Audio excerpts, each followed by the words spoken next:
Bonjour à tous. Maintenant, je veux vous montrer comment vous pouvez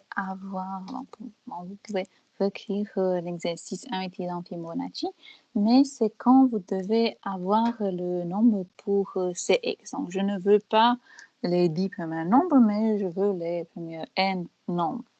Donc, dans ce cas, ce que je veux faire est de lire à partir de quand non, je vais aussi ajouter ça dans le chat. Donc, c'est comme cette solution intermédiaire. Et bon, ce que vous devez avoir maintenant, c'est en utilisant un print. Donc, je veux le premier n nombre de Fibonacci. Et ça est quand je le print de n qui sera égal avec un nombre. Ce que je dois faire est d'appeler cette fonction de scan pour avoir chaque numéro. Et bon, maintenant, je peux aussi commencer à partir de 1 et 1, par exemple, pas 0, mais 1 et 1. J'enregistre CX, donc DX, et maintenant, vous pouvez voir que ce que vous devez lire à partir de la claviature se trouve dans le registre CX. Et ce que je vais faire, c'est que je dois juste comparer si le Cx est égal avec 0. Donc, ça signifie que je dois juste avoir le premier nombre qui est 0 et je dois l'afficher. Et aussi après, je dois juste quitter. Donc, c'est le comp de mon registre Cx. Je dois le comparer avec 0. Donc, si c'est le cas, donc c'est une comparaison. Et si ça est égal avec 0, donc je dois aller chez casse 1. OK. Et dedans ce casse 1, okay, donc je dois l'avoir ici. Donc c'est le casse 1. Cette casse 1, c'est comme j'ai le move dans le registre AX, j'ai 0. Et je dois avoir le print n, donc je dois juste appeler la fonction qui est nommée print num. Ouais. Et ce que je dois faire après est d'avoir le jump chez exit. Ok. Voilà. Dedans, chez exit, c'est juste le ret pour quitter. Ok, donc si ça est le cas, avec le K1, ok, que c'est juste, il va aller après chez K1. Si j'ai le comp, et maintenant, je peux aussi comparer le CX avec 2. Donc, si c'est le cas, c'est jump less or equal. Donc, si c'est plus, moins ou égal que ces 2, ok, ça signifie que je peux aller chez K2.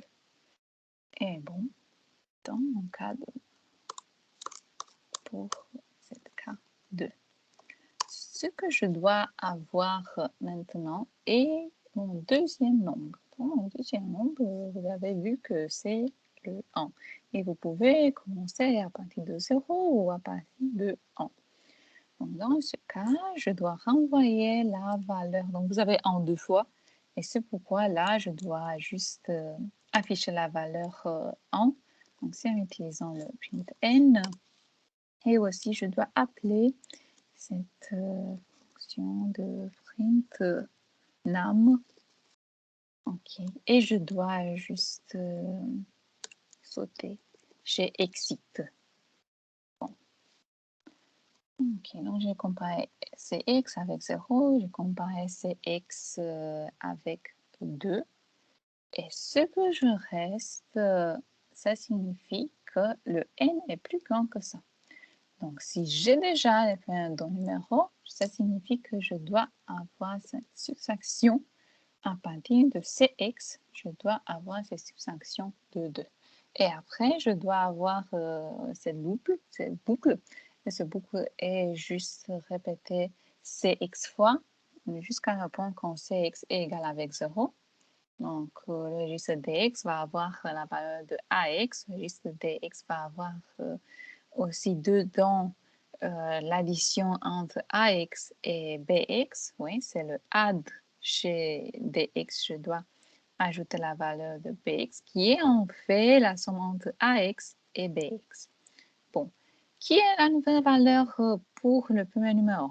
Bon, c'est le deuxième numéro, donc ça signifie que dedans ax, je dois avoir la valeur de ce registre bx. Et maintenant, dans le bx, je dois avoir la nouvelle valeur qui est égale avec bx. Et bon, je peux afficher le numéro. Et maintenant, ce que je dois faire, nous sommes à la fin de ce boucle-là. Ce que je peux faire est d'afficher le dernier élément que j'ai calculé. Donc, je dois avoir dans le registre AX qui est affiché la valeur de mon registre DX. Maintenant, je dois afficher ça. C'est le print. Et donc, j'ai en défaut de Java print là. OK. Et aussi. Donc, bon, et je dois appeler la fonction de print now. OK, c'est bon. Et ce que je dois faire maintenant, il ne doit pas aller chez K1, K2. Ouais. Et je dois juste sauter chez Exit dans ce cas. Le programme ne doit pas analyser chaque ligne qui se trouve là, mais il doit aller chez Exit. Donc, le moment de la vérité. Donc, si j'ai 5, 1, 2, 3 et 5, parce que si je mets un numéro, je peux aussi l'afficher là. Oui, mais ils sont ici. Donc, c'est numéro après numéro. Ouais. Donc, je peux aussi l'appeler avant, si c'est le cas, pour afficher la valeur. Et en print, j'ai fait cette subtraction, je peux l'appeler comme ça, pour avoir A et en avant. Mais bon, encore une fois. Okay. J'ai 5. Pour le moment, c'est 1, 2, 3, 5. Voilà. Bon, aussi, je dois vérifier si le Cx est égal avec 0. Donc, n'oubliez pas que Cx est la valeur que vous avez lue. Donc, si ça fait 0, aussi, ça signifie qu'il va aller là, x égale avec 0, donc il a affiché 0. Ça va. C'est vrai. Bon. Maintenant, j'ai aussi le Cx égale avec 2. Cx égale avec 2. Ça signifie que j'ai quelle valeur? Je dois aller là. AX sera égal avec 1. Je dois afficher la valeur qui se trouve dans le registre AX. Donc, ça signifie que 1 sera affiché. Et ça est tout ce que vous devez faire dans le deuxième cas, quand vous devez avoir le premier n nombre de Fibonacci, mais pas le premier nombre de Fibonacci. Donc, je vous remercie et si vous avez des questions, vous pouvez les poser.